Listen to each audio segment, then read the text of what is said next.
Blog Talk Radio. Let's not stand on ceremony, mate. Let's start the show.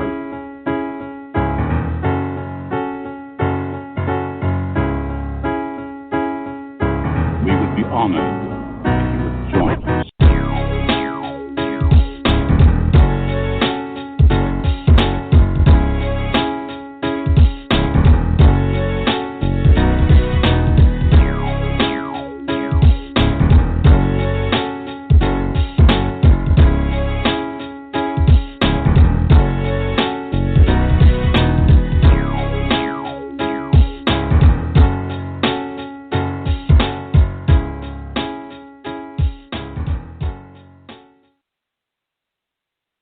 You know what I think we need?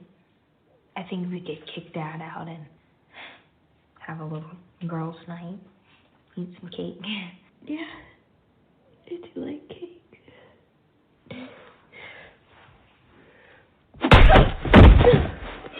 Oh my God, Sydney, are you okay? Why would you just stop, Dad? No, Sydney, I didn't. No, What happened? What happened? She hit me. What? No, James, I did not do that. Sydney, I would never hit you. I love you. I would never do that, James. It was him. He's here. I swear to you. Enough. See, enough. Just stop it. Are you okay? I don't want to say it, Sydney. I'm sorry. I would never. Hey. See? Right now my priority is getting my baby somewhere safe. Do you understand? Welcome, everybody, to Cinema Royale. I'm Travis Hopson of PunchDrunkCritics.com.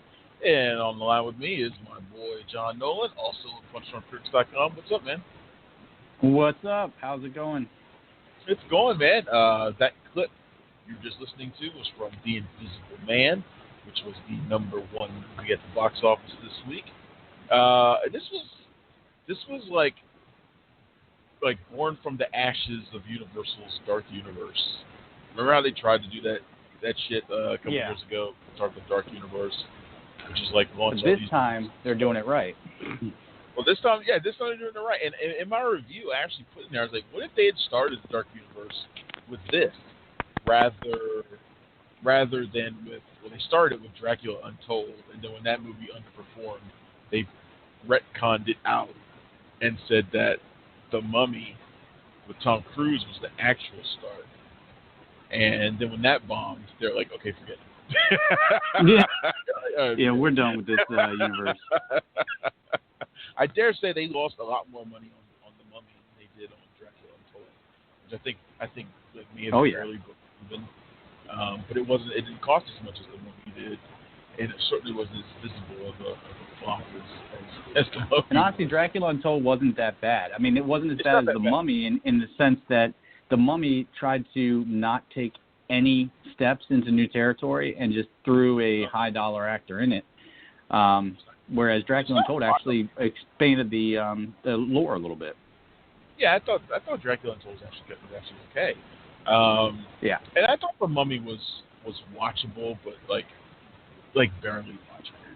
It was a fine film, and if it wasn't attached to all this other crap, it probably would have flown by and nobody would have cared.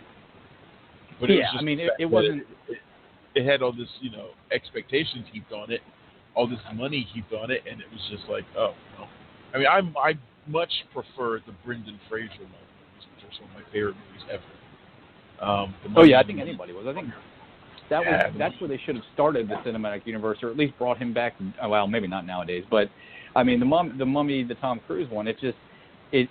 It wasn't a horrible movie. You're absolutely right, but it was completely forgettable, and it wasn't something that made you have any more interest in that world. I mean, even if when you bring in, the introduction of Russell Crowe as Dr. Jekyll, even that kind of like just blew by. It's like, oh yeah, I don't care, Yeah, no, I didn't crap about it.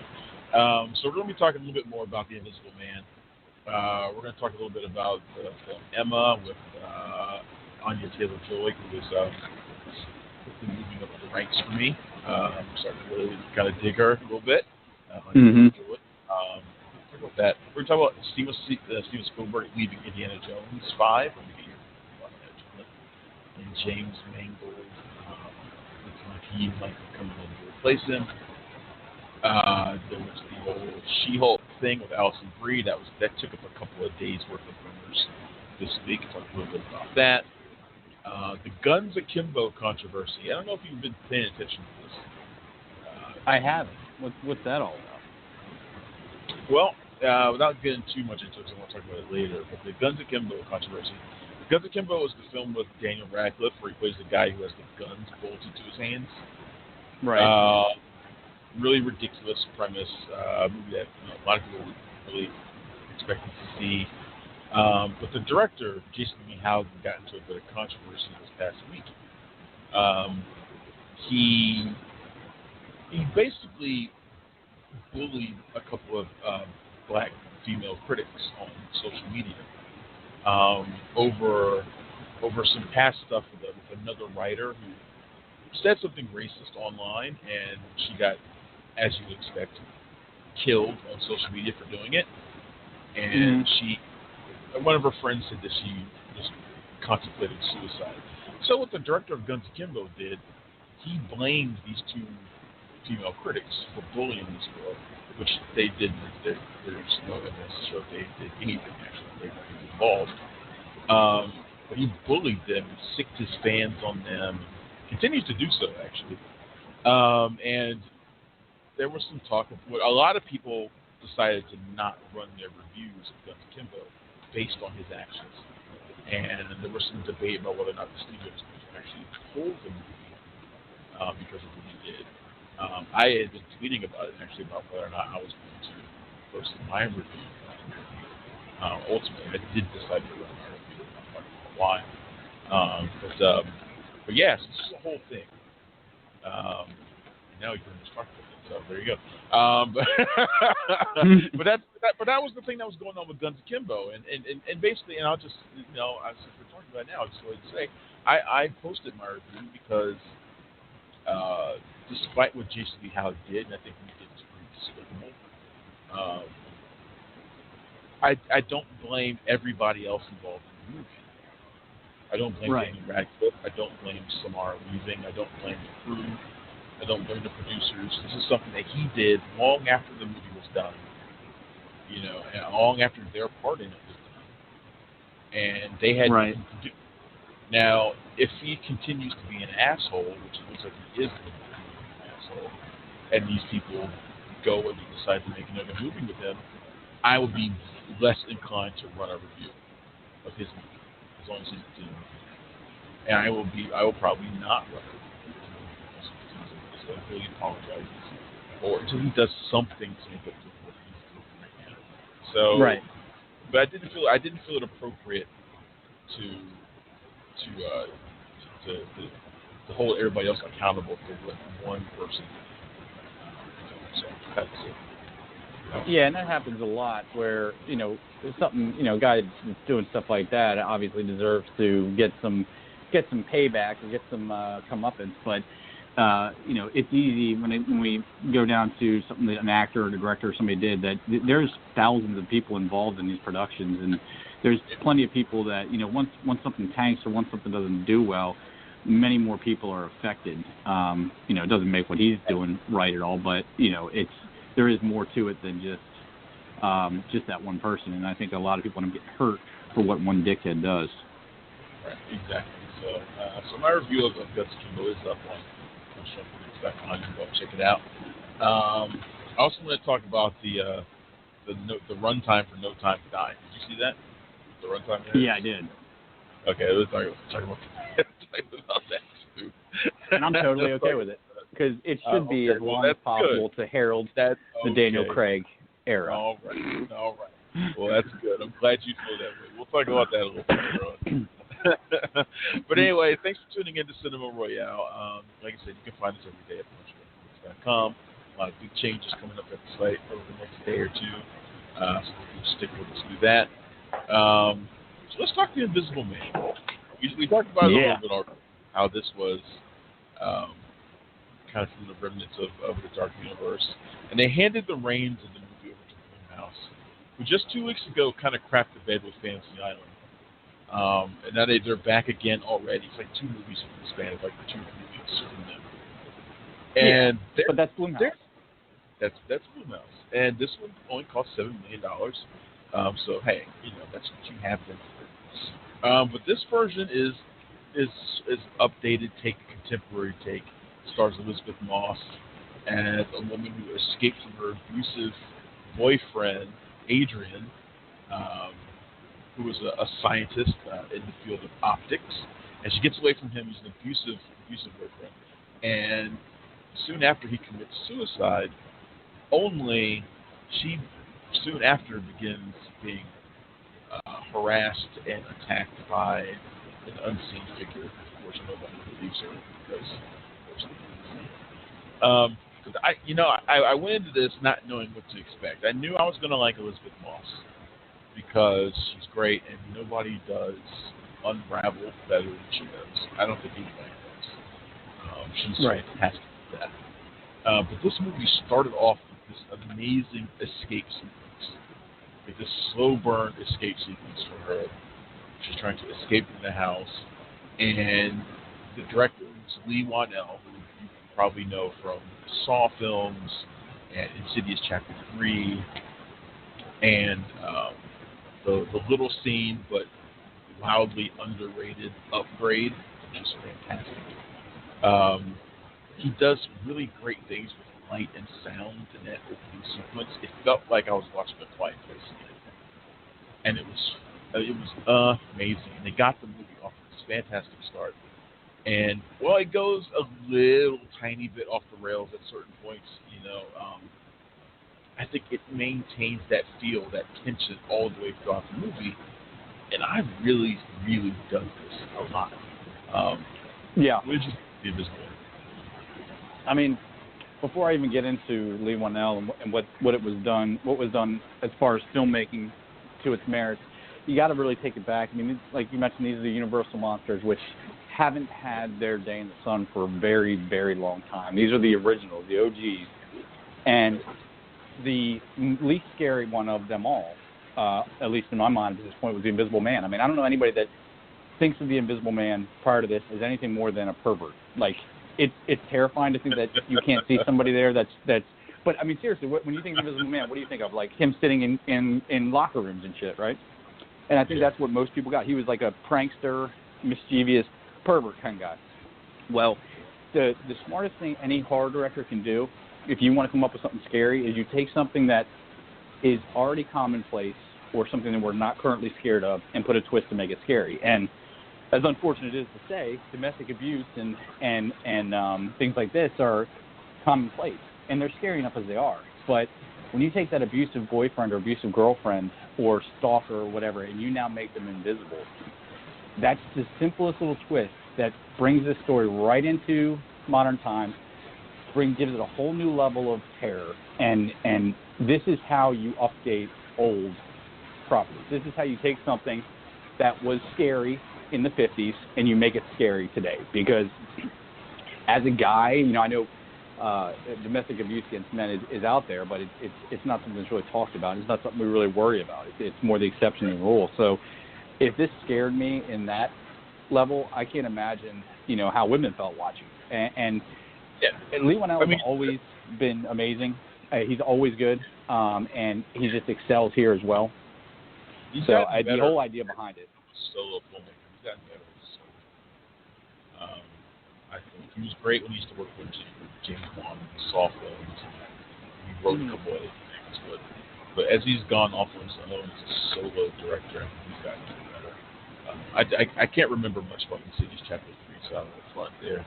But Upgrade is amazing. The Upgrade was the poor man's Venom that was better than Venom. It was so much fun. And there are aspects of the Invisible Man that was sort of like that. Like it's sort of B-movie-esque in some of its details. It's kind of off-kilter. I like that stuff about Upgrade and about the Invisible Man. That stuff works for me. And that's why he was a good choice for it. He's a great choice for it. And he wrote the script as well, which is even better. He wrote the script for it. Which, watching it, you almost kind of think that a woman wrote it in some cases. The way it shows the gaslighting, the way women of abuse are disbelieved by the public, by even the people around them. that stuff to me felt very on point. And I have the best perspective, but to me it felt on point. And that stuff worked. And like you said, this is the way if you're going to reinvent the classic movie monsters. Let them be monsters. This guy was a monster in this movie. This guy's a monster. And it doesn't have to look like Freddy Krueger. Right. They didn't do the cheap thing, which is kind of make the Invisible Man like an anti-hero or something stupid like that. They made him the bad guy, and he's the bad guy throughout this movie. I thought that was just a great choice. Right, and I think that's something that's actually a really important distinction when you're doing these things, and that's the trick with the Universal monsters. I think one of the reasons they can't really put their shit together to get a universe is that you can't. We might have come a long way as a people, but you still can't really base a franchise or universe on villains. I mean, you can have the Joker, he's a villain. You can have Venom, who's an anti-hero, but they always try to go that anti-hero route. And you can't do that and still display some of these people properly because at the end of the day, these are villains. These are monsters. These are the original, ghouls. And you got to go all the way with it. And I think that's one of the things Blumhouse does best. And for the exact reason that you brought up when we first started talking about this last week, or 2 weeks ago, rather, Fantasy Island tanks hard. Blumhouse is the only studio around, and I'm including Netflix in them, that will take serious chances because they've discovered this perfect formula that's pretty common sense when you think about it, where they make a bunch of movies really cheaply while still delivering a quality product. So if it fails, it doesn't break the bank. And when they hit, they've made their money for the year. They can make 5 Fantasy Islands for what they made profit-wise off Invisible Man already. And so that responsible business with the creative angle that they put into everything is why Blumhouse is always going to be a leader in horror. And really, other studios should take that as a line to take in other genres. Horror movies are the last genre. What's that? Horror movies are the last genre that needs to be expensive. I never really understood it. We went through this phase. But I mean, I don't see why other genres have to be expensive either. Like comedies and dramas, action movies I get, but comedies and dramas. I mean, even you could just look at we're getting to something totally different here, but the incredible overspending and lack of frugality in Hollywood. I still remember when District 9 came out for $25,000. It looked better than every other $100,000 movie that came out, $100 million movie that came out that year. No, you're right. I mean, it's true. And I can't tell you the number of times I've done the box office on a movie that does reasonably well, still ends up a failure because it just costs too much. Like a prime example would be The Call of the Wild, which overall after 2 weeks has $79 million worldwide. Well, I mean, that would probably be fine for a movie like Call of the Wild. But it cost $125 million, which Call of the Wild should not cost $125 million. I mean, it makes no sense. It shouldn't cost it. It shouldn't cost that much. But they did. It's Harrison Ford and a dog. Right. They did the whole thing in CGI from and so it cost a ton. And I was like, well, that's what you get. I mean, that's why it's going to cost you money. You should have just done it. You should have just went to a location and shot the stupid thing outdoors. Because it's not cheaper. It's easier, but it's not cheaper. Right.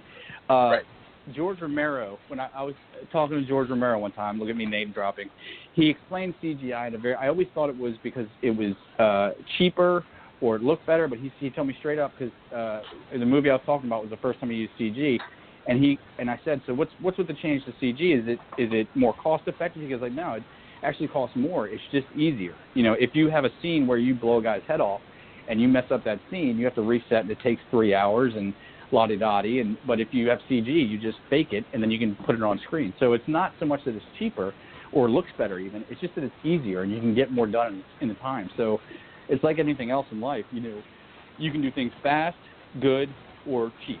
You can't do all three. I mean, you can do two maybe, not all three. So I think they both endorsed The Invisible Man as a movie to check out. Like I said, it did $49 million worldwide at the box office, which is really good. for I believe it's R-rated. I'm pretty sure it's R-rated. Thriller aimed at adults. But really, the only big name in it is Elizabeth Moss. So I did really happy about that. Who's really like an undercover big name these days, especially in this. I mean, this is you don't get this in horror movies a lot, where you're going to bring in a huge female audience, and she's got a even bigger staple on that because of The Handmaid's Tale. You know, she's a huge name right now in women's entertainment, I guess you would say. Is that sexist to say? I don't know. Probably. Probably. Sonic the Hedgehog is number 2, $16 million. That movie's doing good. $128 million doing just right now. I think it's got more than double that. All the Wild, just talking about that. My Hero Academia did really well, $9 million. I've never watched the second of that show. That's why Khalil did the review. Right. Life, Harley Quinn, Impractical Jokers had is up to $5.9 million. It's actually doing really well. Are you a fan of that show? No, not at all. But I always see the commercials, and those guys are so goddamn annoying. I don't ever want to watch them. And it really is. But they have a surprisingly big audience. No, they have a huge audience. The show's been on for almost a decade. I mean, a long time. And I know people. I've hung out with people who, whenever I go over their house, they're watching Impractical Jokers. They just have it on True TV. And Impractical Jokers is always on. And so, I mean, they have a huge audience, as evidenced by the numbers the movie's doing. Almost $6 million for basically a hidden camera type show, type movie. It's not, unless you're a jackass. It's insane. Very often. Yeah. Yeah. So, rest of the countdowns. I was really disappointed by Wendy. Wendy didn't do anything. Mistake. Wendy is the film title. The guy who used to serve about 8 years ago.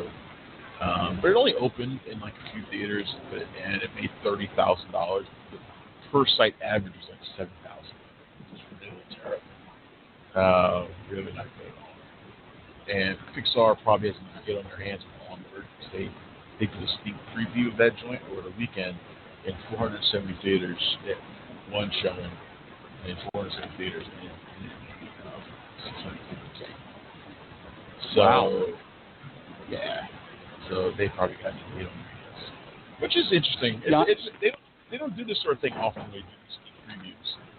But they do them for the movies that are sort of flying under the radar. And Onward is one of those movies that's kind of been, the buzz for it hasn't been this strong. The reviews have been good, including mine. My review of it is really good. But there hasn't been this much buzz, but not like the kind they get for like Finding Nemo or something like that. But right. Apparently, based on these numbers, people are really looking forward to it. So, you want to talk Emma? You saw Emma, right? We can for a little bit. I mean, my reviews are mostly going to be about Anya Taylor-Joy, or Anna Taylor-Joy, as I always forget to call her by the correct name, and how she has just undercover stolen my heart. I'll tell you. Wow. She is a pretty woman, but I've never really been a fan. This is like the fourth time this year that my lack of motivation in 7th and 8th grade language arts has come to smack me in the face with Little Women and a couple other movies, and now another Jane Austen book. Have you read Jane Austen at all? Yeah, I mean, I've read Emma, but it's just, here's my thing when it comes to these. Like, Jane Austen, I'm not in the demo, right? And neither are you. But really, right. I'm not in the demo. Like, I'm seriously not in the demo. And when I went to go see this, I was like, I'm not excited for this at all. I already know the story of Emma. I don't want to see this. And my friend was like, pretend it's a remake of Clueless. Which I was like, of Clueless. Because Clueless Clueless is a modern reimagining of Emma. Right? So she was like, imagine this is a remake of Clueless. So I was like, I'll have some fun with it. And you know what? The movie is fun. And I found myself actually really digging it. the beats are familiar. If you know the story of Emma, all that stuff is in here, but it has this sort of tongue-in-cheek attitude towards it that I really, really dug. Largely, most of that comes from like Bill Nye, whatever his last name is, as Emma's father, who's just a riot throughout this movie. He is hilarious every single time he shows up, worried about cold drafts in the home and those kinds of stuff. He's great. I actually had a lot of fun with this. I didn't think I was going to. These kind of period pieces, it seems like we've entered a period where they are no longer doing them straight anymore. Like we used to, used to get like a Pride and Prejudice, or even like a Paltrow. I think Paltrow did it. Somebody did know that one. Star. But they would just give you the straight adaptation. They'd be kind of dry and dull, and like, okay. But they're always sort of like a rite of passage for a certain rising star actress, like the period. Yeah. Like everyone gets Reese Witherspoon. Okay, let's put her in Vanity Fair, and The Importance of Being Earnest. Like everybody gets one. And Anya Taylor-Joy is getting hers. But they don't make them like those movies anymore. They make them with a sort of ironic aspect to them now, which I think is making you like them more. Because I've really enjoyed this as much as I've enjoyed almost anything else this year. I really had a lot of fun. Well, yeah, and I think, Cortland wrote the review for our site, and I think it was much better handled in her hands than ours because, one of the twists they put on it that I didn't like so much, but one of us dudes right there. Yeah. Well, it's an important distinction because one of the things she caught is how they handle the relationships and the sexuality and things like that in the movie, and they handle it. They kind of show the woman's side of it more, which, if you're not looking for it, you're a dude. It kind of flies by your head, but once it's presented to you, you're like, okay, yeah, this is totally different than the way they used to do it. And I think the fact that they are doing these ironic or whatever you want to call it twists to these classics is the best thing that could happen because there's literally no point in just redoing something that's already been done. Every 50 years, okay, because let's be honest, it's hard to watch movies from that long ago. The acting's weird and the screen looks bad. But, there's no reason to adapt these things that have been adapted 1,000 times if you're doing a straight adaptation. So what they're doing now brings us not only the culture to a whole new generation, but makes it appealing and watchable and finds some subtext that we've never really seen in these stories before. Right. No, you're absolutely right. And, so I'm down for more of Anya Taylor-Joy doing this kind of thing. But the next time we're going to see her is as Ilyana Rasputin in New Prince. So, which is it just me, or has the public conscious around that seemed to have come around that people are actually looking forward to it again now? It seems like it's okay. It seems like it's flip flopped a little bit. So, after the first trailer more than 2 years ago, everybody was like, "Oh, this might be crap." Mainly because they pulled the release date. There's all the stuff around the Disney sale, the Disney sale, and all that kind of stuff threw it into chaos. Talk of reshoots, blah blah blah. And then 2 years later, we get the new trailer, which is much better. And for a while there, people were like, "Damn, this actually looks like it could be good." And now, as things have died down again, I think the negativity is sort of creeped back in. Now, in terms of me personally, I'm looking forward to it. I've always been looking forward to it. But I'm looking more forward to it now, based off that last trailer. I think it actually does be good. However, the projections for it are doing really badly at the box office. Yeah, I have the biggest. Really crappy. Well, there's a very slim chance, regardless of where the public opinion sways by them, there's a very slim chance it's going to be a smash hit because it just doesn't happen when movies have this kind of production history. But I really have had high hopes for this just because this is going to be one of the first times that we would have seen superhero movies do what I've always wanted them to do, and that is break into different genres and just apply the superhero movie as a piece of a regular genre movie. You can have a horror or an action or a romance or whatever. And that's kind of already happening. You know, WandaVision, I'm sure, can capture all of those things. But this was going to be a straight horror movie with superheroes or mutants in it. And I just hope it's not totally forgotten, you know, that idea can happen. If Marvel were smart, they would, I mean, and they've kind of done this a little bit, like kind of tease that it's part of the MCU and kind of not, like play it down the middle, like, oh, I mean, I think what they're doing is if the movie like unexpectedly hits and it's like makes $100 million in its first couple of weeks or something, they might be like, okay, let's stick with this and make it part of the MCU. Yeah, and they're the new Avengers now. And then if it bombs, which is very likely to happen, if it bombs, they can disavow the thing. Like, well, right. that was just us wrapping up the Fox version of the X-Men, and that's it. So I think they're trying to play both ways to see how it's going to play out. I hope it's a hit because I like the cast that's in it.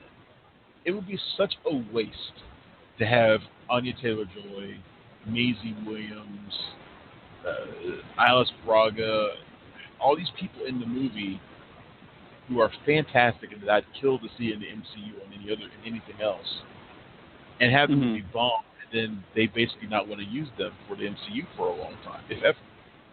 I don't want that, right. man. I want that. I hope the movie surprises people and that it does really well. That's my hope. We shall see. I'm with you. I hope the same. Poor Maisie Williams and Charlie Heaton, you know, both got cast in that movie at the top of their buzz and heat for Stranger Things and Game of Thrones, and now the movie's going to come out with this sordid history after their buzz has all died down from their shows. Exactly right.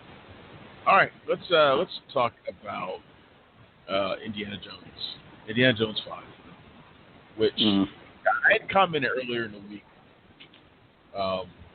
Because Harrison Ford was talking about the movie and said they weren't going to do it unless they could guarantee that the movie was going to be great. And at the time, I had said if any other movie had the kind of troubled pre-production that Indiana Jones 5 has had, we would be writing that movie off. Any other movie, right?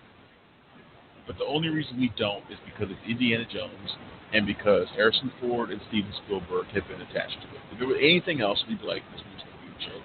Forget it. And then the very next day, Spielberg drops out. He's out as Indiana Jones 5 director after all this time of being attached to it and being really the only director on this franchise. He's out. And talks are that James Mangold is going to be replacing him. Now, I got no complaints about James Mangold. I've loved almost everything he's done. Walk the Line, 310 to Yuma, Logan, The Wolverine, Ford v Ferrari, which is my top 5 movies of the year. I mean, I love James Mangold, and he would probably do a perfectly fine job on Indiana Jones 5. But I'm going to tell you what I don't like about this happening. I don't like that Indiana Jones is now just another Disney. Like I miss the thing I missed about Star Wars.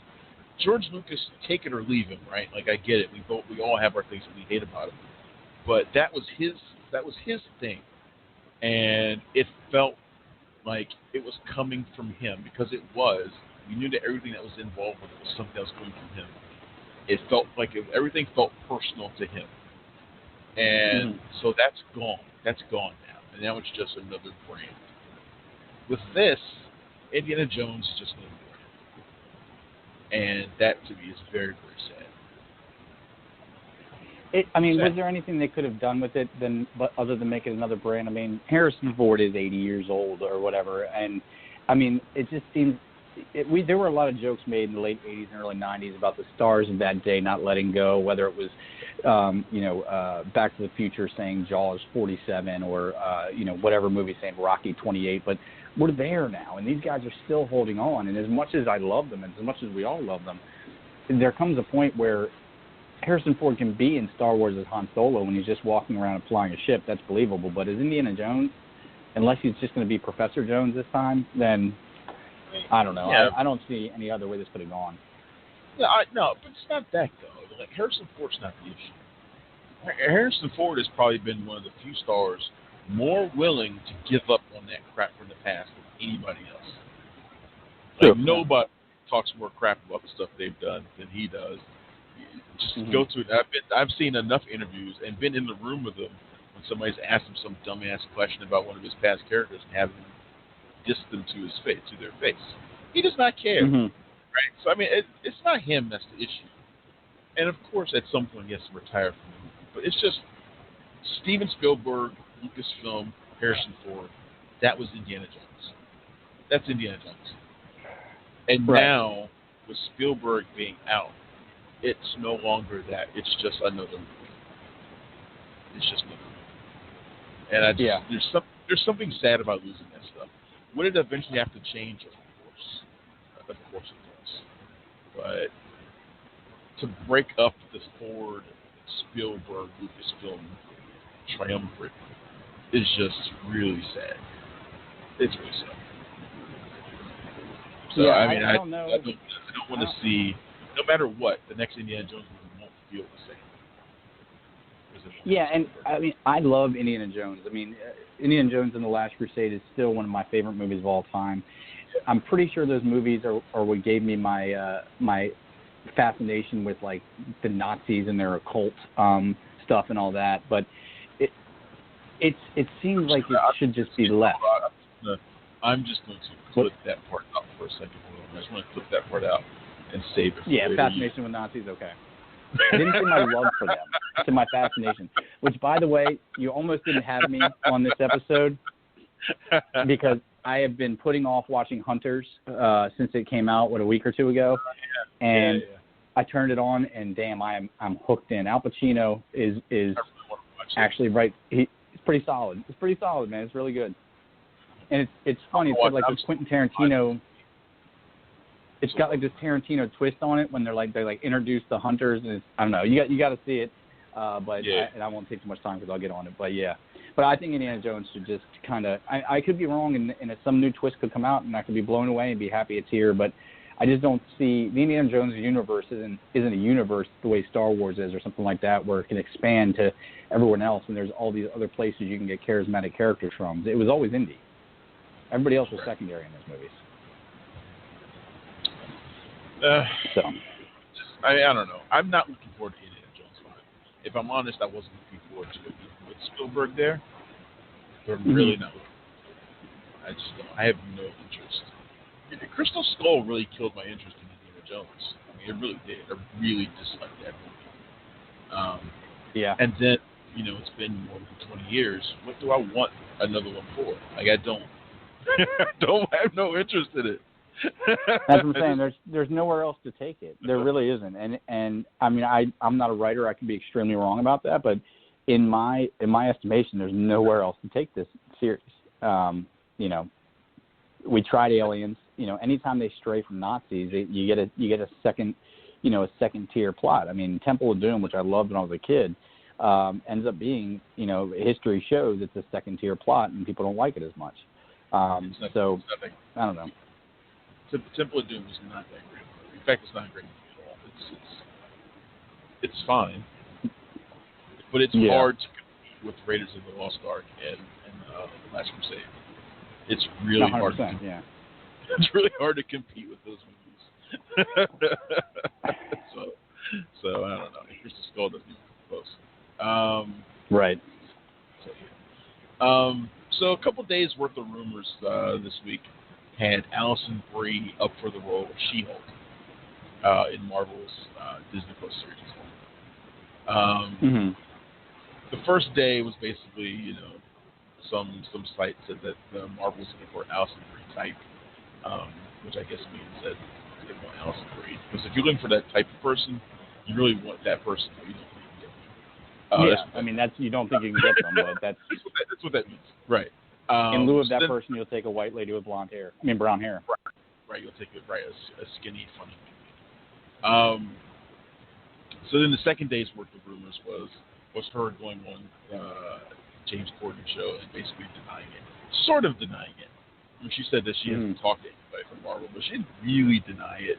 I mean, it's one of those soft denials that if we find out that she really has the role, she can kind of back away from saying that she just outright lied. Right. But that's not really the point. I don't care. She gets the role, fine. I'd much rather her Glow counterpart, Betty Gilpin, get the role, but hey, that's me. Just kill them, Betty Gilpin. I mean, honestly, my go-to, my favorite selection so far was Stephanie Beatrice, Rosa from Brooklyn Nine-Nine. I thought she was perfect. I mean, and the other thing is, all this talk about diversity in Marvel, I mean, you have She-Hulk who, it's not like people are tied down to one thing where you'll get all the neo-Nazi nerds going. That's right. You could put Michael K. Williams as She-Hulk. That's a diversity. You could put somebody other than a white lady in the role and be just fine with it. Yeah, I don't know about Omar, but I would be happy with Tiffany Haddish as She-Hulk. Oh, I don't think I could take that. I could take it too. I like this. I like Tiffany Haddish, but not that much, right? Not that much, no. So I guess my question is about this. What would you think of Alison Brie as She-Hulk? Like, would you like that or would you not like that? Like, me personally, like I said, I'd prefer Betty Gilpin, but I'm a fan of Alison Brie. I just don't, when I think about her, I don't imagine her as Jen Walters. So, no. But then again, I didn't think of Mark Ruffalo as the Hulk either, but, I mean, she just seems to, her persona has always been too timid for that role, I think. I mean, even when she's not hulking out, she's still a high-powered lawyer who's fighting for what's right. And Alison Brie, maybe she just hasn't got the chance to, but whether you're looking at Horse Girl or Community or even Glow, I mean, she's always been a little bit too timid for a role like that, I think. And I just don't see her, really breaking that mold that she's created for herself too much. Yeah, I agree. All right. Ben Affleck kind of pissed me off this week. Ben Affleck in front of you at the Starbucks again? Yes, he did. Ben Affleck, he's been doing interviews for some of the way back, which I'm really looking forward to. But I'm really looking forward to that movie because it looks like he's invested in it in a way that he is not in Dee Reese's film right now, in which he's awful. The last thing he wanted. He's bad in it. Which, by the way, did you see those set photos of him and Matt Damon and Adam Driver in The Last Duel? Did you see those set photos? They're on the site. I posted them. And I never post set photos. That's my thing. I've made it a self-editorial mandate to not post set photos anymore. And I posted those because they're fucking hilarious. They look ridiculous because it's like set during the 14th century, so it's like they're like knights, like medieval knights. They look stupid. But anyway, so Ben Affleck got on my nerves this week because he was interviewed. I don't know who interviewed him. I think it was maybe Cinema Blank or one of those sites that does the thing I hate where they're interviewing you about a movie, they ask you about other movies instead. And so they're interviewing him about The Way Back.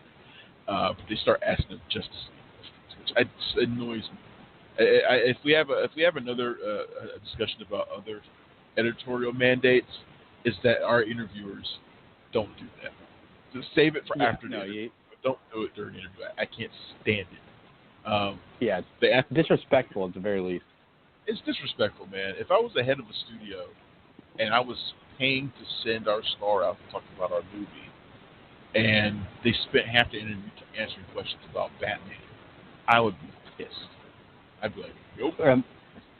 Side note, not to interrupt you real quick, I just pulled up the images, and oh my God. I think the only person so you guys need to head to punchdrunkcritics.com and look for the Last Duel set photos if you haven't seen them already. The only person that looks somewhat right is Adam Driver, who kind of looks like he's getting ready for a Metallica music video, but Ben Affleck, what the blonde bowl cut and the goatee. I don't know what's going on there. Yeah, and it's directed by Ridley Scott. That movie looks like those are set photos, so we shouldn't judge them. Set photos are not an indication of how the movie is going to look. However, right.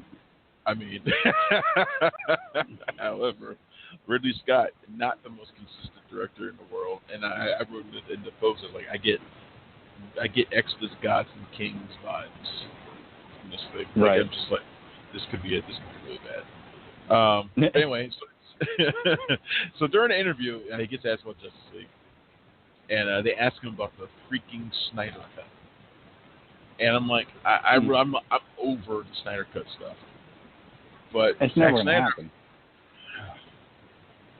Ben Affleck stirred it back up, man. He said it should be made available. I do think Zack's cut should be available as he's good. He says, I do think that movie, having two directors is a very weird thing. For Justice League, the director had a family tragedy. So you have a kind of cow's body with a horse's head a little bit with two directors a lot of times, for better or for worse. Well, it was definitely for worse. But still, he stirred the whole thing back up again, and now I'm seeing all the tweets again, like of people wanting the Snyder Cut. Why won't they let it die? Why won't they let it die? I know Zack Snyder won't let it die. In fact, he's inviting people to come to enter a contest where they can get invited to his shoot of the Snyder Cut, which doesn't exist, or at least it does exist, but it's unmade, and he ain't got the rights to it. And if he wanted to remake it or finish it, he couldn't do it if he wanted to. It's Warner Brothers stuff, not his. So the whole thing is bogus. I mean, let's be honest. But, if this thing was anywhere near release ready, it would already be out. I mean, you can't even imagine the number of unfinished VFX shots.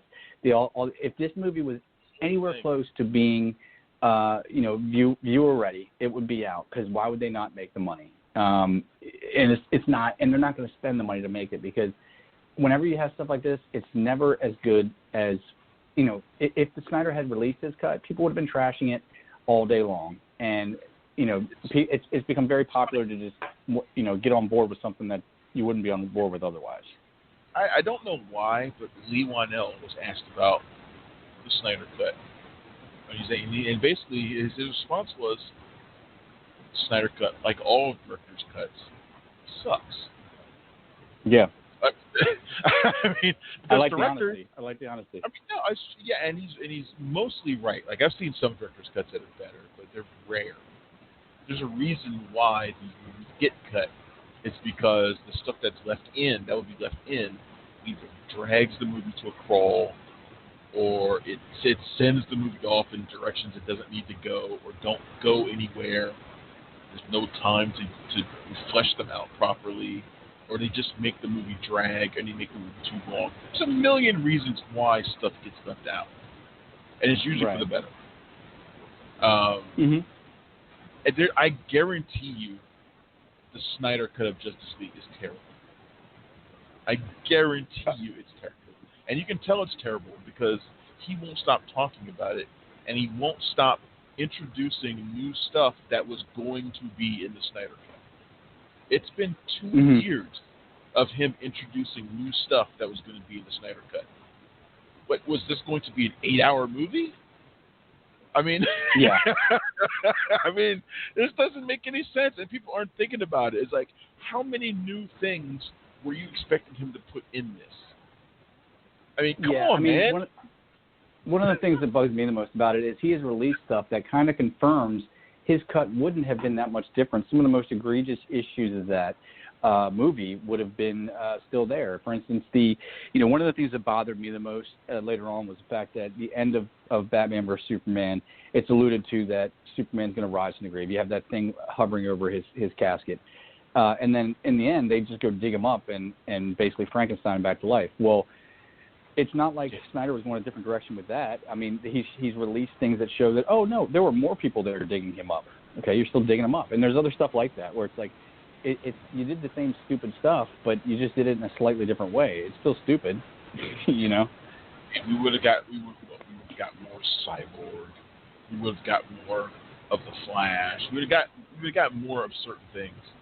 But man, I don't. Cyborg, I'm okay with because I think that's the biggest casualty of that movie. Is, and I forget the actor's name that played him now, but that he played that role so well, and and that character, which is usually not very compelling, was compelling to me in that movie. And I wanted to see more of Cyborg, but there's no chance of that happening. No, there's no chance of that. The closest thing we're going to get to see of more Cyborg was that quick appearance by Ezra Miller in the Arrowverse crossover this year, which was awesome. Where he mentioned Victor. He's like, "Oh yeah, Victor." I was like, "Oh, that's about the reference to Cyborg they were going to get." That's not in a cartoon or something, right? But my thing about the Snyder Cut is, why don't you just take the script from the Snyder Cut? Just take the script from it. You don't have to reshoot this whole thing. Take the script and turn it into an animated movie for Warner Brothers Animation. Just take the script. Do it that way. That's what I would do. That way you can cash in on it. Zack Snyder can get his version of the movie out there in animated form. Warner Brothers probably save some money on it. People would definitely buy it. Why not just do it that way? If it's so close to being done, or whatever, just take the script and do it that way. Put it out as a movie. Warner Brothers Animation. Those things sell like hotcakes, man. So put it out like that. It's just, I don't know. Yeah, and even if you don't want to, put the money into making an animated movie, turn the goddamn script into a book. People will buy anything. You can make money off that easily. Exactly. It's dumb, man. It's something stupid. But if they're not going to do anything with it, I just want it to die. Just go away. I don't want to hear any more about it. Speaking of dying, I know we're getting close to the end time here, and I know you wanted to talk about No Time to Die. Yeah, talk about a misleading title. Yeah. There's going to be plenty of time to die. This is the most misleading title I've seen in a very long time. No Time to Die, which is the 25th James Bond movie. It's reportedly going to clock in at 163 minutes. So 2 hours and 43 minutes. Which I don't need any movie to last that long. That's not The Godfather. No, that's not especially long for a Bond. Most Bond movies clock in around 2.5 hours, 2.5 hours, right? I have the whole thing on here. Hold on a second and see if I can find it. At least I have some. I should. I had to list it somewhere. There we go. Okay, so Spectre was 148 minutes, which is also too long, and it was especially long because that movie was bad, and it felt like double that time. Right. Like double. So I mean, I thought I had Skyfall in here too, but Skyfall was less than 148 minutes. Because Spectre was the previous record up to that point. So we're talking 15 minutes greater than Spectre. And look, Avengers Endgame was 181 minutes. I get it. Once Upon a Time in Hollywood was about 3 hours. I get it. I just don't think Bond needs that. I don't care if it's Daniel Craig's swan song or not. Nothing needs to be that. Not for a Bond movie. Not for a Bond movie that's going to be as action-packed as I want it to be. It does not need the last couple.